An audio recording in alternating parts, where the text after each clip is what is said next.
Esses sinais estão seguindo você? Estes sinais hão de acompanhar aqueles que creem. Em meu nome expelirão demônios, falarão novas línguas. Marcos 16, versículo 17. 7 de julho.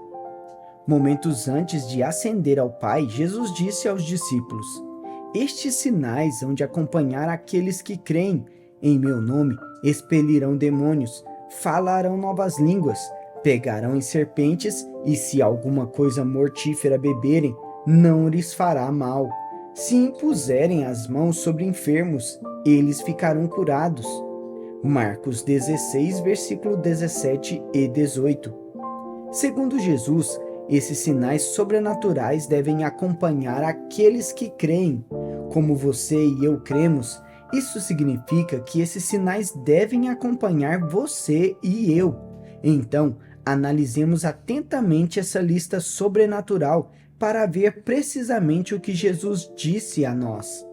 Antes de qualquer coisa, a palavra sinais provém da palavra grega semeion, que descrevia a notificação escrita oficial que anunciava o veredicto final de um tribunal.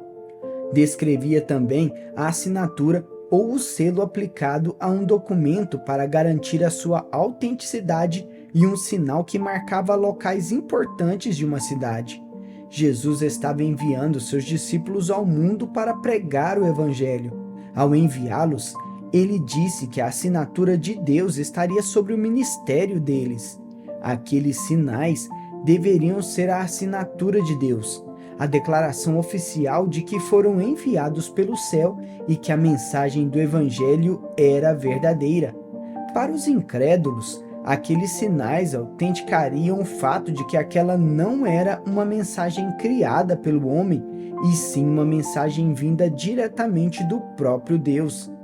E assim como as placas de rua indicam a um viajante a direção certa, aqueles sinais indicariam ao incrédulo o Senhor, se ele apenas desse atenção a eles.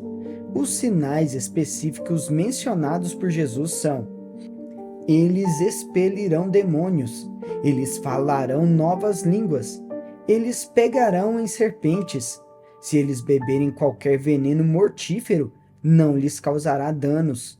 Eles imporão as mãos sobre os enfermos e estes serão curados. O Senhor disse que esses sinais acompanhariam os que creem. A palavra acompanhar vem da palavra grega parakoloteo, formada pelas palavras para e akoloteo.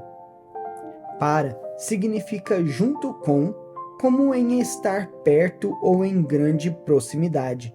Akoloteo significa seguir ou ir a algum lugar com uma pessoa, como ao acompanhá-lo em uma viagem.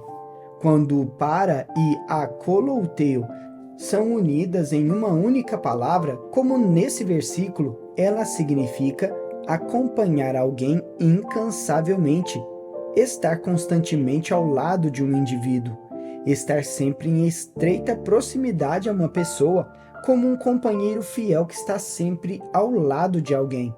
Por ter um sentido acentuado de seguir alguém, a palavra parakoloteo acabou transmitindo a ideia de discipulado. Um verdadeiro discípulo segue fielmente o seu professor a qualquer lugar que ele vá e está comprometido com a instrução de seu professor. Essa imagem de compromisso com outra pessoa, a fidelidade de alguém em seguir seu líder e sua determinação de nunca estar em desacordo com ele é muito importante no contexto desse versículo. Ela nos diz que sinais e maravilhas devem acompanhar fielmente a nós e a mensagem do Evangelho. Esses sinais e maravilhas devem acompanhar continuamente a nós e a mensagem que pregamos. Pregar sem esses sinais milagrosos deveria parecer muito estranho a nós, porque Deus pretendia que esses sinais acompanhassem persistentemente a nós e a mensagem em todo e qualquer lugar que formos. Esses sinais são a assinatura de Deus de que a mensagem é verdadeira. Portanto, toda vez em que o Evangelho é pregado, Seja na igreja, no campo missionário, em uma grande cruzada, no ônibus ou no metrô, no seu trabalho ou no supermercado, você deve esperar que esses sinais sobrenaturais estejam presentes de alguma forma. Esses sinais devem acompanhá-lo em todos os lugares a que você vá, porque fazem parte do seu equipamento espiritual, fiéis parceiros da mensagem do Evangelho. Porém, se isso for verdade, por que não vemos mais esses sinais acompanhando os cristãos? A resposta a essa pergunta é encontrada nas palavras de Jesus em Marcos 16, versículo 17. Ele disse: "Estes sinais hão de acompanhar aqueles que creem." Quero chamar a sua atenção para a palavra creem. Em força do tempo verbal usado com essa palavra grega, esse versículo seria mais bem traduzido como: estes sinais hão de acompanhar os que estão constantemente crendo. Em outras palavras, esses sinais não vêm automaticamente apenas porque algum dia uma pessoa andou pelo corredor e entregou seu coração a Jesus. Esses sinais seguem aqueles que estão constantemente crendo que eles ocorrem. Se um cristão não está crendo que esses sinais se manifestem ou não tem a expectativa de que eles o acompanhem, provavelmente não o farão. Como tudo mais no reino de Deus, sinais e maravilhas são desencadeados pela fé. Ao longo dos meus anos de ministério, observei que as pessoas que vivenciam regularmente o sobrenatural são as que esperam regularmente vê-lo. Em vez de serem passivas, são muito agressivas quanto ao avançar no espírito para ver o sobrenatural manifestado em sua vida ou ministério. As pessoas que avançam e liberam sua fé para ver o sobrenatural são as que o veem mais do que qualquer outra pessoa. Por acreditarem em sinais e maravilhas, frequentemente ela os vê manifestados em sua vida. O número de sinais e maravilhas que irão acompanhá-lo será determinado pela intensidade com que você estiver crendo constantemente que estarão se manifestando. Conforme mencionei há pouco, tudo no reino de Deus é desencadeado pela fé.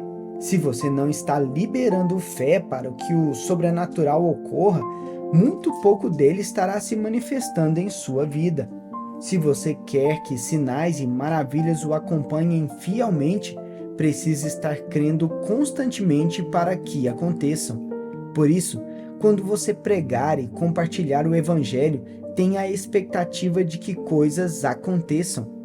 Quando você orar pelos enfermos, tenha a expectativa de que eles sejam curados. Quando você confrontar alguém que está endemoniado, tenha a expectativa de que essa pessoa seja liberta.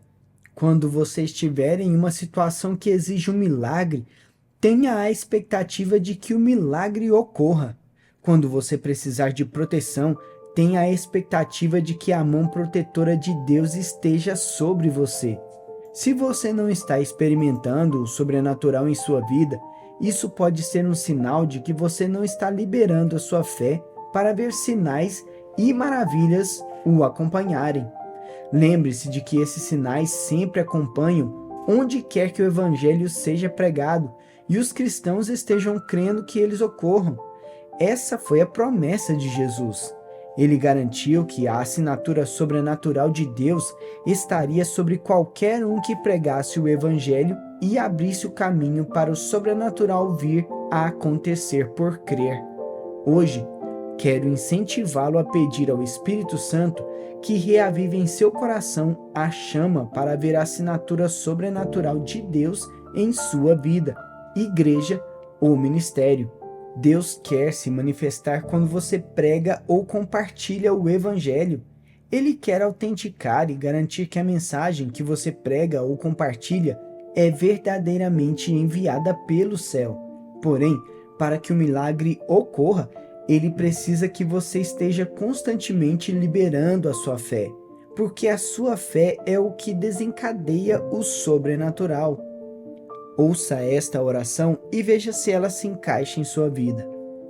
Senhor, Admito em oração que não tenho tido a expectativa que deveria de que sinais e maravilhas me acompanhem. A partir deste momento, libero a minha fé para que o sobrenatural me acompanhe quando eu pregar ou compartilhar o Evangelho com incrédulos. Espírito Santo, permita que o poder de Deus flua e confirme a mensagem, que a assinatura de Deus esteja sobre todo o Evangelho que eu pregar. Por eu estar constantemente liberando a minha fé para o sobrenatural me acompanhar aonde quer que eu vá, tenho a expectativa de ver pessoas serem curadas, olhos cegos enxergarem e cativos serem libertos pelo poder de Deus. Assim eu oro em nome de Jesus.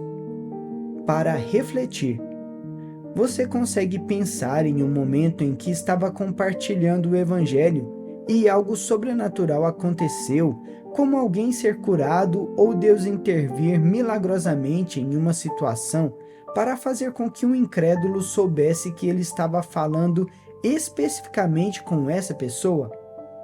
Você tem fome do sobrenatural ou tem estado passivo acerca de ver sinais e maravilhas manifestados em sua vida? Quanto tempo faz que você orou fervorosamente para que sinais e maravilhas façam parte de sua vida? Você tem desejo de ver o sobrenatural manifestado em sua vida?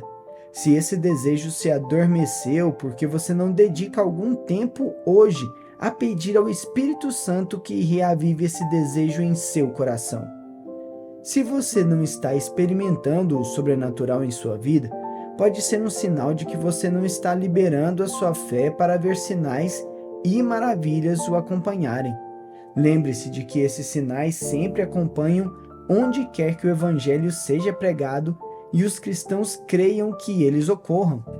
Essa foi a promessa de Jesus. Ele garantiu que a assinatura sobrenatural de Deus estaria sobre qualquer um que pregasse o Evangelho e abrisse o caminho para o sobrenatural vir e acontecer por crer.